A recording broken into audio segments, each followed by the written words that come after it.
পারমাণবিক যুগে প্রবেশ করল দেশ। রূপপুর বিদ্যুৎ কেন্দ্রে দেয়া হলো ইউরেনিয়াম। গুরুত্ব দেয়া হচ্ছে দক্ষ মানব সম্পদ এবং শক্তিশালী নিয়ন্ত্রণ কাঠামো তৈরিতে। নতুন স্বপ্ন, নতুন উদ্ভাবনে উদ্বুদ্ধ হয়ে এবং প্রমাণ করবে যে বাংলাদেশ বড় লক্ষ্য নির্ধারণ করতে, তা অর্জন করতে সক্ষম।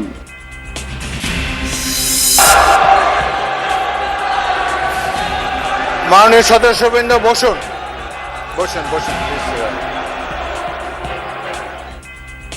মুক্তিযুদ্ধ এবং রাজাকার নিয়ে ফজলুর রহমানের কড়া ভাষায় উত্তপ্ত সংসদ। চেয়ার ছেড়ে দাঁড়িয়ে দুপক্ষকে শান্ত করলেন স্পিকার।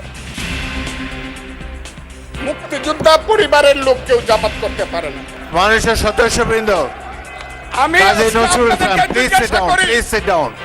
আমি বলছি এই যে দেখেন তারা বসুন। আমার আইডেন্টিটি নিয়ে প্রশ্ন করা হয়েছে, এটা গুরুতর অপরাধ করেছে।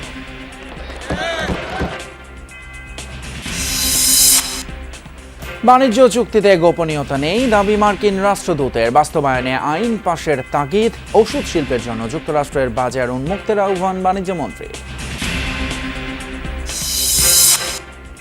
ভারী বৃষ্টিতে ডুবল বন্দরনগরী। কোথাও কোথাও সড়কে হয় বুক সমান পানি। উজানের ঢলে বাঁধ ভেঙেছে সুনামগঞ্জে, তলিয়েছে হাওরের ফসল।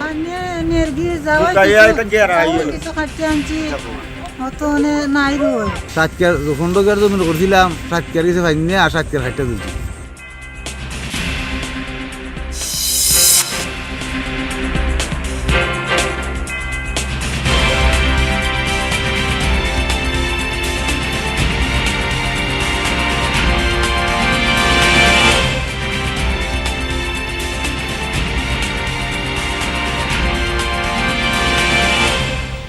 সবাইকে আমন্ত্রণ যমুনা নিউজে। আপনাদের সঙ্গে আছি আমি ফয়সাল তিতুমির। এতক্ষণ শিরোনামগুলো দেখছিলেন।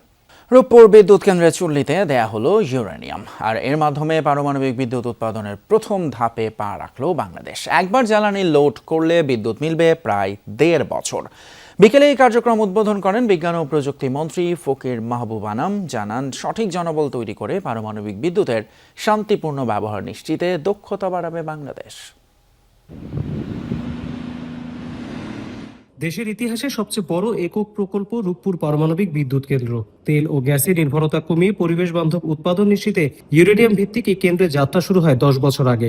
কথা ছিল দেশে পারমাণবিক বিদ্যুৎ উৎপাদন শুরু হবে 2025 সালে, কিন্তু কোভিড মহামারী ও মুদ্রা ব্যবস্থায় চ্যালেঞ্জের কারণে সার্বিক কার্যক্রম পিছিয়ে যায় 1 বছর।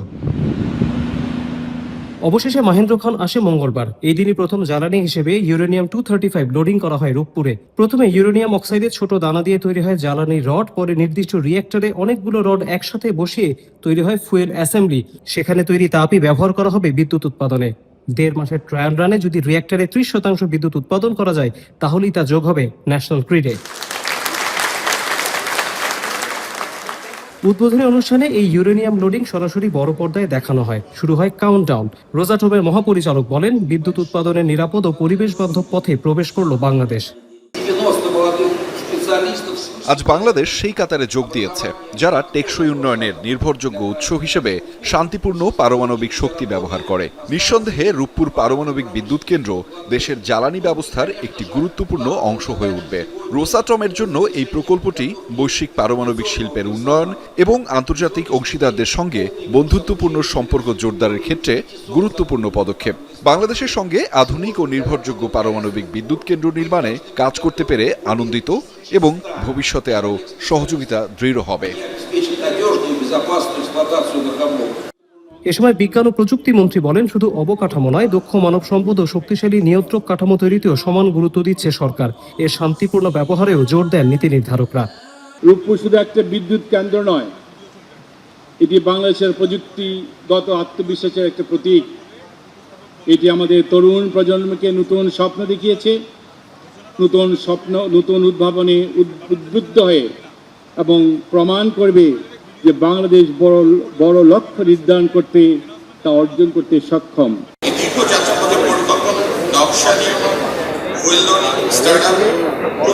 ছিল অত্যন্ত চ্যালেঞ্জিং, তবে এই সঙ্গে সক্ষমতা বৃদ্ধির এক অনন্য সুযোগ। এই প্রকল্পের মাধ্যমে আমরা কেবল বিদ্যুৎ উৎপাদনে নতুন দিগন্ত প্রবেশ করছি না, বরং একটি জ্ঞান ভিত্তিক, প্রযুক্তি নির্ভর, আত্মনির্ভরশীল বাংলাদেশ গঠনের দিকে আগে যাচ্ছি ইনশাআল্লাহ। রূপপুর পারমাণবিক বিদ্যুৎ কেন্দ্রের দ্বিতীয় ইউনিটে পাইপলাইন ও পাম্পিং সরঞ্জাম স্থাপনের কাজ চলছে, সেখানে পরীক্ষামূলক কার্যক্রম শুরু হতে পারে আগামী বছর। রূপপুর পারমাণবিক কেন্দ্র বিদ্যুৎ উৎপাদনের নিছক কোনো অবকাঠামো নয়, এটি বাংলাদেশের মর্যাদার প্রতীক। এটিকে কেন্দ্র করেই ওয়ার্ল্ড নিউক্লিয়ার ক্লাবের 33তম দেশ হিসেবে আবির্ভাব ঘটল বাংলাদেশের। পাশাপাশি এই ইউরেনিয়াম লোডিংয়ের মাধ্যমে বাংলাদেশ নিজের প্রযুক্তি সক্ষমতারও নতুন জানান দিতে পারল। আর দিন শেষে যদি এই পরিবেশ বান্ধব বিদ্যুতের নিরবচ্ছিন্ন সরবরাহ নিশ্চিত করা যায়, তাহলে এটি আগামীতে হবে বিনিয়োগকারীদের কাছেও বিশাল আস্থার প্রতীক। তৌহিদ হোসেন, যমুনা নিউজ, রূপপুর, পাবনা। এদিন উত্তাপ ছড়িয়েছে সংসদ। মুক্তিযুদ্ধের সাথে জুলাই আন্দোলনের তুলনা অমূলক বলে মন্তব্য করেছেন সরকার দলীয় সংসদ সদস্য ফজলুর রহমান। কথা বলেন জামায়াতের রাজনীতি প্রসঙ্গে ও তার বক্তব্যের প্রতিবাদ জানান বিরোধী দলীয় নেতা এবং সংসদ সদস্যরা। মঙ্গলবার সরকার এবং বিরোধীদের এই সব বক্তব্যে উত্তপ্ত ছিল জাতীয় সংসদ। এছাড়া মঙ্গলবার টেবিলে উত্থাপিত প্রশ্নের উত্তরে স্বরাষ্ট্রমন্ত্রী সালাউদ্দিন আহমদ জানান, গোয়েন্দা তথ্যের ভিত্তিতে মব সন্ত্রাসের বিরুদ্ধে ব্যবস্থা নেওয়া হচ্ছে। উত্তাপনীয় বিষয় হচ্ছিল প্রশ্নোত্তর দিয়ে শুরু সংসদ। এক পর্যায়ে উত্তপ্ত হয়ে ওঠে সরকার দলীয় এমপি ফজলুর রহমানের বক্তব্যকে কেন্দ্র করে। রাষ্ট্রপতির বক্তব্যের উপর ধন্যবাদ প্রস্তাবের শুরুতে মুক্তিযুদ্ধ ও জুলাই আন্দোলনের তুলনা অমূলক বলে মন্তব্য করেন তিনি। বলেন, মুক্তিযুদ্ধ এত সহজ জিনিস নয়। ব্রিটিশ বিরোধী দীর্ঘ আন্দোলনের ফসল মুক্তিযুদ্ধ। 5ই আগস্টের যোদ্ধাদেরকে আমি ছোট করে দেখি না, তবে কোনো কারণে আগস্ট কোনো বিপ্লব নয়। আগস্ট হলো গণ অভ্যুত্থান। সেই গণ অভ্যুত্থানকে যারা মুক্তিযুদ্ধ এবং মুক্তিযোদ্ধার সঙ্গে তুলনা করতে চায়, জুলাই যুদ্ধ এবং মুক্তিযুদ্ধ, তাদেরকে আমি বলবো, সবাইকে আমি বলবো, এই কথাটা বলাই অন্যায়। কারণ মুক্তিযুদ্ধ প্রশান্ত মহাসাগরের সঙ্গে ডুবার তুলনা করা যেমন, হিমালয় পর্বতের সঙ্গে টিলার তুলনা করা যেমন, মুক্তিযুদ্ধের সঙ্গে 5ই আগস্টের তুলনা করা ঠিক তেমনি। আমি কথাগুলো বলছি, 5ই আগস্টের পরে যে ঘটনাগুলো হয়েছে সেগুলো তো কোনো আইনে ইন্ডেমনিটি পাওয়ার কথা না। পরে কথা বলেন কিছুদিন আগে সংসদে আনা শোক প্রস্তাবে যুদ্ধাপরাধীদের নাম অন্তর্ভুক্তি নিয়েও। জামায়াত কোনোদিন সরকার গঠন করতে পারবে না বলেও মন্তব্য তার। এদেশের জঙ্গলে শুধু কোকিল ডাকে না, এদেশের জঙ্গলে রয়্যাল বেঙ্গল টাইগারও থাকে। যতদিন রয়্যাল বেঙ্গল টাইগার থাকবে, মুক্তিযোদ্ধা জিতবে, রাজাকার কোনোদিন এদেশে জয় লাভ করতে পারবে না। আমি চ্যালেঞ্জ করে বলে গেলাম। বিরোধী দলের নেতা বলেছেন উনি মুক্তিযোদ্ধা পরিবারের লোক এবং উনি শহীদ পরিবারের লোক এবং উনি জামাত ইসলাম করেন। এটা ডাবল অপরাধ। মুক্তিযোদ্ধা পরিবারের লোক কেউ জামাত করতে পারে না। আমি আপনাদেরকে প্রোটেকশন আশা করতেছি। তার এই বক্তব্যে উত্তপ্ত হয়ে ওঠে জাতীয় সংসদ। আমি প্রতিদিনই বলি যে রুলস অফ প্রসিডিওর বইটা একটু পড়েন। যদি এই সংসদ যদি বিধি মোতাবেক পরিচালিত না হয়, এটি আর জাতীয় সংসদ থাকবে না। ফজলুর রহমানের বক্তব্যের প্রতিবাদ জানান বিরোধী দলীয় নেতা ডাক্তার শফিকুর রহমান। নির্ধারিত সময়ে এ নিয়ে যুক্তি তুলে ধরেন জামায়াতের সংসদ সদস্য শাহজাহান চৌধুরী। পার্সোনালি আমাকে হার্ট করেছেন। তিনি বলেছেন যে আমি বলে থাকি আমি শহীদ মুক্তিযোদ্ধা পরিবারের সদস্য, তাহলে ইনি এটাকে চ্যালেঞ্জ করছেন। 2 নম্বর, উনি বলেছেন কোনো মুক্তিযোদ্ধা কিংবা শহীদ মুক্তিযোদ্ধা পরিবারের কেউ জামাত ইসলামী করতে পারে না। তাহলে উনাকে জিজ্ঞেস করে করা লাগবে। আমার আইডেন্টিটি নিয়ে প্রশ্ন করা হয়েছে, এটা গুরুতর অপরাধ করেছেন উনি। আবার আমার আদর্শ সিলেকশনের ব্যাপারে উনি কথা বলেছেন, এটা বাড়তি অপরাধ করেছেন। উনি যেই কথাগুলো উল্লেখ করেছেন, আমি মনে করি এগুলোর জবাব দেওয়ার কোনো প্রয়োজন নেই। তার কারণ হচ্ছে জাতি জামাত ইসলামীকে ইতিহাসের কাঠগড়ায় এইবারের নির্বাচনে আনুপাতিক হারে ভোটের সংখ্যার দিক থেকে জাতি আমাদেরকে স্বীকৃতি দিয়ে দিয়েছে আমরা যে দেশপ্রেমিক। এর আগে পরিস্থিতি শান্ত করতে বক্তব্য রাখেন স্বরাষ্ট্রমন্ত্রী সালাউদ্দিন আহমেদ। নতুন করে আমার মনে হয় যে মুক্তিযুদ্ধের ইতিহাসের ভিত্তিতে জাতিকে আর বিভক্ত না করি। মুক্তিযুদ্ধের ইতিহাস যখন বলতে হবে, তখন আমি কার সাথে? আমি হাবার সাথে যুদ্ধ করছি, আমরা রাজাকারের সাথে যুদ্ধ করছি, এবং তাই আমরা এখানে আসছি। মাঝে মাঝে একটা লাইন ক্রস করি, কালকে হয়তো ভালো হয়ে যাব, কিন্তু আপনারা যা ছিলেন তা থাকবেন, তাই থাকবেন। এটা বাস্তব, এটাকে মেনে নেয়াই ভালো। 47, 52 আর 71 এক না। পরে কথা বলেন পররাষ্ট্র প্রতিমন্ত্রী। অন্তর্বর্তীকালীন সরকারের সমালোচনা করলে জবাব দেন বিরোধী দলীয় চিফ হুইপ। 5ই আগস্টের পরে যে সরকার গঠিত হয়েছে সেই সরকারে আমাদের যারা নবীনরা ছিলেন, আমাদের ভাইরা ছিলেন, তাদের বিরুদ্ধেও আনফরচুনেটলি গত 1.5 বছরে দুর্নীতির অভিযোগ উঠেছে। নাহিদ ইসলামের নামে কি দুর্নীতির অভিযোগ উঠেছে, নাহিদ ইসলাম কোথায় দুর্নীতি করেছেন, মাননীয় স্পিকার আমি সেই প্রমাণ ওনাদের কাছে চাচ্ছি। টেবিলে উত্থাপিত প্রশ্নোত্তরে স্বরাষ্ট্রমন্ত্রী জানান, পুলিশে 10,000 কনস্টেবল, 4,000 এসআই, 400 সার্জেন্ট পদ সৃষ্টির কার্যক্রম চলমান রয়েছে। গোয়েন্দা তথ্যের ভিত্তিতে মব সন্ত্রাস ও চাঁদাবাজদের আইনের আওতায় আনার কার্যক্রম হাতে নিয়েছে সরকার। এছাড়া কিশোর গ্যাং সদস্যদের বিশেষভাবে নজরদারি ও তালিকাভুক্ত করতে সারা দেশে পুলিশকে নির্দেশ দেয়া হয়েছে বলে জানান তিনি। যুক্তরাষ্ট্রে নিহত 2জন বাংলাদেশি শিক্ষার্থীর মরদেহ দেশে ফিরিয়ে আনার ব্যাপারে উদ্যোগ নেওয়া হয়েছে বলে সংসদকে জানান পররাষ্ট্রমন্ত্রী। সদস্য জনাব মোহাম্মদ মুজিবুর রহমান। রাসেল আহমেদ, যমুনা নিউজ, ঢাকা। যুক্তরাষ্ট্রের সাথে বাংলাদেশের বাণিজ্য চুক্তিতে কোনো গোপনীয়তা নেই। ঢাকায় আমেরিকান চেম্বার অব কমার্স আয়োজিত অনুষ্ঠানে এমন তথ্য জানিয়েছেন মার্কিন রাষ্ট্রদূত ব্র্যান্ট টি. ক্রিস্টেনসেন। বলেন, এই চুক্তি দুদেশের জন্য গেম চেঞ্জার, যা বাণিজ্যিক সম্পর্ক অনন্য উচ্চতায় নিয়ে যাবে। তবে বাংলাদেশে ব্যবসা করা কঠিন মন্তব্য করে তিনি চুক্তি বাস্তবায়নে আইন পাশের তাগিদ দেন। অন্যদিকে বাংলাদেশি ওষুধ শিল্পের জন্য যুক্তরাষ্ট্রের বাজার উন্মুক্তের আহ্বান জানান বাণিজ্যমন্ত্রী।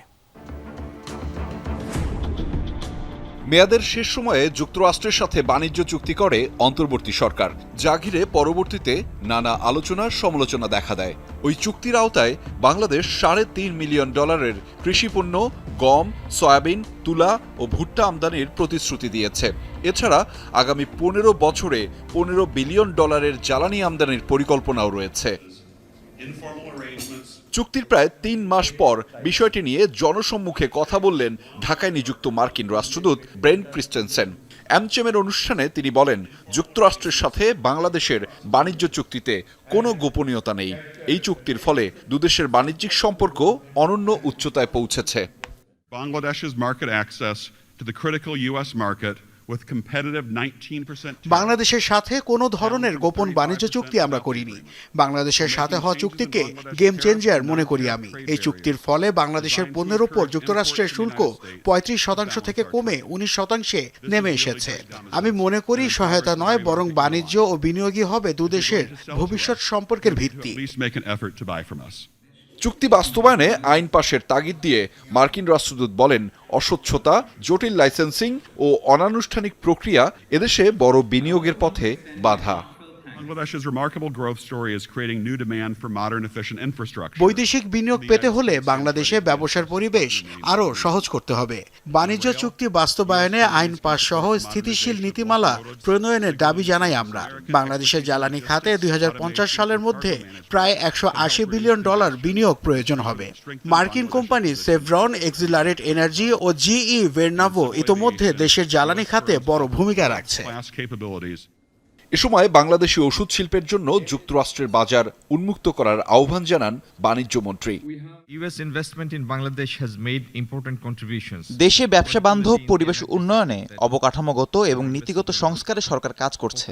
শুধু যুক্তরাষ্ট্রই নয়, দেশীয় প্রতিষ্ঠানও যাতে সমান সুযোগ পায় সেদিকে লক্ষ্য আছে সরকারের। এছাড়া বাংলাদেশে ওষুধ রপ্তানিতে যুক্তরাষ্ট্রের বাজার উন্মুক্তের আহ্বান জানাই আমি। বাংলাদেশ ও যুক্তরাষ্ট্রের সম্পর্ক এখন আগের যে কোনো সময়ের চেয়ে শক্তিশালী বলেও উল্লেখ করেন বক্তারা। আহমেদ রেজা, যমুনা নিউজ, ঢাকা। 16 বছরের ফ্যাসিবাদী শাসনের পর দেশ গণতন্ত্রের পথে চলতে শুরু করেছে। গণতান্ত্রিক এই যাত্রায় নাগরিকদের ন্যায় বিচার নিশ্চিতে সরকার বদ্ধপরিকর, জানিয়েছেন প্রধানমন্ত্রী তারেক রহমান। সরকার ন্যায় বিচার প্রতিষ্ঠার মাধ্যমে মানবিক রাষ্ট্র গড়ে তুলতে কাজ করছে বলেও জানান তিনি। দুপুরে রাজধানীর শহীদ আবু সাইদ কনভেনশন সেন্টারে জাতীয় আইনগত সহায়তা দিবসে এসব কথা বলেন সরকার প্রধান। তারেক রহমান বলেন, দেশের একজন নাগরিকও যেন বিচার বঞ্চিত না হয় সে বিষয়ে সরকার সচেষ্ট থাকবে।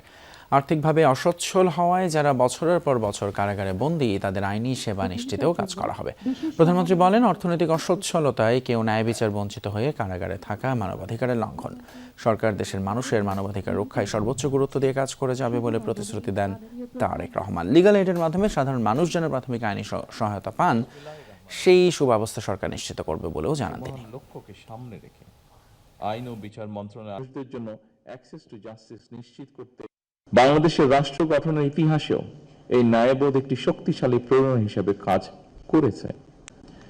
যেহেতু ন্যায় বিচার প্রাপ্তি প্রতিটি মানুষের সাংবিধানিক অধিকার, যেহেতু সেই অধিকার যাতে প্রত্যেকটি মানুষ চর্চা করতে পারে, তাদেরকে সরকার যথাসাধ্য লিগ্যাল এইড দিবে। এই লক্ষ্যে ইতিমধ্যে সরকার সংশ্লিষ্ট বিধিবিধানের প্রয়োজনীয় সংশোধন এনেছে। আবহাওয়া পরিস্থিতিতে নজর দেব লঘুচাপের প্রভাবে মঙ্গলবারও দেশের বিভিন্ন স্থানে মাঝারি থেকে ভারী মাত্রার বৃষ্টিপাত হয়েছে। চট্টগ্রাম, কক্সবাজার, মোংলা এবং পায়রা সমুদ্র বন্দরকে 3 নম্বরে স্থানীয় সতর্ক সংকেত দেখাতে বলা হয়। টানা বৃষ্টি এবং উজানের ঢলে ডুবেছে সুনামগঞ্জে হাওর অঞ্চলের বেশিরভাগ ফসল। পানিতে তলিয়ে আবাদের সিংহভাগ ধান নষ্ট হওয়ার শঙ্কা করছেন চাষিরা। এদিকে সিলেট অঞ্চলে আগাম বন্যার শঙ্কায় দ্রুত হাওরে ধান কাটার পরামর্শ দিয়েছে পানি উন্নয়ন বোর্ড। দেশের বিভিন্ন জেলায় ঝড়ো হাওয়া এবং বজ্রসহ বৃষ্টির পূর্বাভাস দিয়েছে আবহাওয়া অধিদপ্তর। এসব এলাকায় নদী বন্দরগুলোকে 2 নম্বর নৌ হুঁশিয়ারি সংকেত দেখাতে বলা হয়েছে। বৃষ্টিতে ভোগান্তিতে পড়েন কর্মস্থলমুখী মানুষ ও শিক্ষার্থীরা। বজ্রপাতে কক্সবাজার এবং মুন্সিগঞ্জে মারা গিয়েছেন 2 জন। এর আগে রবি ও সোমবার 2 দিনে দেশের বিভিন্ন জেলায় বজ্রাঘাতে প্রাণ যায় 21 জনের। বুকপালি মাঝে ধান কাটলাম, ধান ডুবি যার আর এমনি খাটাম খাটা ধান না। 15 কেয়ার জমি করছিলাম, 7 কেয়ার গেছে ভাই নিয়ে আর 7 কেয়ার খাইটা তুলছি। মানে ফুকাইতেও পারলাম না, গাড়ি ঘোড়া নষ্ট হয়ে যায়, বয়া পরে অনেক গাড়ি এখানে আটকে জায়গা, লোকজন চলাচল করতে না, জাম হয়ে জায়গা। এদিকে টানা বৃষ্টিতে ভয়াবহ জলাবদ্ধতা দেখল চট্টগ্রামবাসী। মঙ্গলবার দিনভর মুষলধারে বর্ষণে বন্দরনগরীর কোথাও কোথাও হাঁটু থেকে কোমর পর্যন্ত, আবার কোথাও বুক সমান পানি জমে ডুবে যায় নিচু এলাকায়। এর সাথে উত্তর বঙ্গোপসাগরের বায়ুচাপের তারতম্যের কারণে সৃষ্ট জোয়ারের পানি যুক্ত হওয়ায় ভয়াবহ রূপ নেয় জলাবদ্ধতা পরিস্থিতি। নিচু এলাকার বাসাবাড়ি, দোকানপাট, সড়ক তলিয়ে যাওয়ায় জনদুর্ভোগ ওঠে চরমে। রাতের দিকে পানি কিছুটা কমতে শুরু করলেও ভোগান্তিতে পড়তে হয় কর্মজীবী মানুষদের। খুবই নোংরা পানি, এখন এটা আমাদের যে কোনো একটা অসুখ বিসুখ ছড়াই দিতে পারে। রিক্সা চালাতে কষ্ট হচ্ছে, পানির ভিতরে দিয়ে নালার পানি দিয়ে আমি যাতায়াত করতেছে। প্রত্যেকটা দিন যদি মানুষের ভোগান্তি হয় তাহলে এটা অত্যন্ত দুঃখের বিষয়। এত পানিতে কি গাড়ি আসা সম্ভব? আর আসলেও তো ব্যাটারিতে প্রবলেম হবে গাড়ির। রাজধানী নিউ মার্কেটে দুর্বৃত্তের গুলিতে অজ্ঞাত এক যুবক নিহত হয়েছেন। রাত 8টার দিকে নিউ মার্কেট বটতলা শহীদ শাহ নেওয়াজ হল সংলগ্ন রাস্তায় এই হত্যাকাণ্ডের ঘটনা ঘটে। রক্তাক্ত অবস্থায় পড়ে থাকতে দেখে স্থানীয়রা তাকে দ্রুত উদ্ধার করে হাসপাতালে নিয়ে যায়, তবে সেখানে পৌঁছানোর আগেই তার মৃত্যু হয় বলে জানান চিকিৎসকেরা। নিহত ব্যক্তির নাম পরিচয় এখনও জানা যায়নি। মরদেহ ঢাকা মেডিকেলের জরুরি বিভাগের মর্গে রাখা হয়েছে। পুলিশ জানায় নিহতের শরীরে 5টি গুলির আঘাত রয়েছে। ঘটনার সাথে জড়িতদের পরিচয় শনাক্তে কাজ করছে পুলিশ। কিভাবে কি ঘটলো আমরা এখানকার আশেপাশে আমরা সিসি ক্যামেরা এগুলো আমরা অ্যানালাইসিস করতেছি। ওরা এই সন্ত্রাসী যারা আসে এখানে শুটিং ইনসিডেন্ট ঘটাইছে তারা কোন পাশ দিয়ে গেলো, কোন দিক দিয়ে গেলো, আমরা এগুলো সবই ইনভেস্টিগেশনের পার্ট। আমরা এটা দেখে আমরা দ্রুততর সময়ে আমরা এই যারা ক্রিমিনাল আছে তাদেরকে আমরা আইডেন্টিফাই করে আইনের আওতায় নিয়ে আসার আমরা চেষ্টা করছি। জানাবো দেশের হাম পরিস্থিতির খবর। হাম এবং উপসর্গ নিয়ে 24 ঘন্টায় প্রাণ গেছে আরও 9 জনের। এই নিয়ে মৃত্যু হলো 273 জন রোগীর। এছাড়া 24 ঘন্টায় হামে আক্রান্ত হয়েছেন 1439 জন, যা একদিনে দ্বিতীয় সর্বোচ্চ। রাজধানীর বিভিন্ন হাসপাতালে শয্যা সংকটে মেঝেতে চিকিৎসা নিচ্ছেন রোগীরা। হাম আক্রান্ত সন্তানদের নিয়ে দিশাহারা অভিভাবকেরা। চিকিৎসকরা জানান দেরিতে চিকিৎসা শুরু হওয়ায় শিশুদের অবস্থা গুরুতর হচ্ছে। জ্বর হলে শিশুদের দ্রুত হাসপাতালে নেওয়ার পরামর্শ চিকিৎসকদের। হাম প্রতিরোধে চলমান রয়েছে টিকা কার্যক্রম। আগামী 2 থেকে 3 সপ্তাহের মধ্যে হামের প্রকোপ কমে আসবে বলেও আশাবাদী চিকিৎসকরা। 27 এপ্রিল পর্যন্ত 94,23,000 শিশুকে হামের টিকা দেওয়া হয়েছে। 1,80,00,000 শিশুকে টিকা দেওয়ার লক্ষ্য নির্ধারণ করেছে সরকার। মাদারীপুরের ডাসারে ভিজিডি কর্মসূচির 422 বস্তা চাল সহ একটি ট্রাক জব্দ করেছে উপজেলা প্রশাসন। চালগুলো গোপালগঞ্জে পাচার হচ্ছিল বলে অভিযোগ উঠেছে। মঙ্গলবার বিকেলে উপজেলার ভাঙ্গা ব্রিজ এলাকায় অভিযানে এসব চাল সহ ট্রাকটি জব্দ করা হয়। পরে চাল বোঝাই ট্রাকটি থানায় নেওয়া হয়। উপজেলা নির্বাহী কর্মকর্তা জাকিয়া সুলতানা জানান, এক জেলার সরকারি চাল অন্য জেলায় নেওয়ার সুযোগ নেই। ট্রাক সহ 20 মেট্রিক টন চাল জব্দের ঘটনায় থানায় সাধারণ ডায়েরি হয়েছে। দুর্নীতি দমন কমিশন এই ব্যাপারে মামলা করে পরবর্তী ব্যবস্থা গ্রহণ করবে বলে জানান তিনি। দর্শক, এই ছিল আমাদের যমুনা নিউজ এখনকার মতো। এতক্ষণ সাথে থাকার জন্য ধন্যবাদ আপনাদের সবাইকে।